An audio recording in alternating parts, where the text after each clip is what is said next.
So now we'll do text. All right, so let me show you. First of all, you just go under effects and you select one of these. One of the either serif, lucida, courier, consoles. They're not the best in the world. Don't use Daedra because it's not understandable. So let's start with consolas. And then what we do is we change sample text. I'll show you something. This is kind of important, but first we put Stabby's test, right? Make sure you set it, because otherwise if you go to change the color, this will empty out. So I mean, either one you do first, just make sure that you set it. So there you go. You've got the color and you've got that, and then the size is just like any other effect. You use these pointers to make it bigger or smaller or whatever.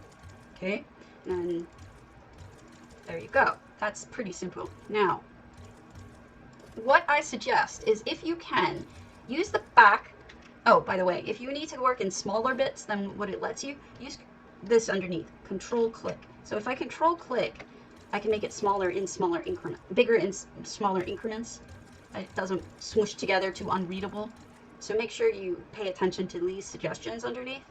All right. So this is what I suggest. First of all, use a fake painting or painting and flip it around to the back so it looks like the back of a painting. That is what I would use if you want to put it on paper. Oh, I'm glad. But if you can't do that, this is the way that I do it. I do add, and then we go to decorative. I want parchment. Any of the parchments will do. You can have fancy, bound, scroll. So we'll pick the scroll and we'll select the parchment. There you go. Usually the one you just did is at the top, just so you know. It's an easier way to find it. And then you position it like any other effect using the arrows, and then make it bigger, and there you go. Now, here's my suggestion.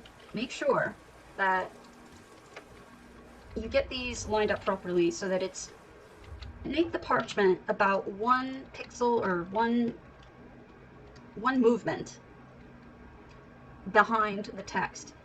But here's the problem with parchment, which is why I want you to use a back of a painting instead, or something else, is because this will look right. See, this looks right. However, that's great, but see that? Because when you go from certain angles, not all effects stand up for having them layered. So I prefer the painting trick because it doesn't do this if you're coming at it from a weird angle. But in most cases, this will be enough. This will be fine. And you'll be able to do this with the layering, especially if you have it like laying down on a piece of paper. People are always going to be looking at it from, straight down.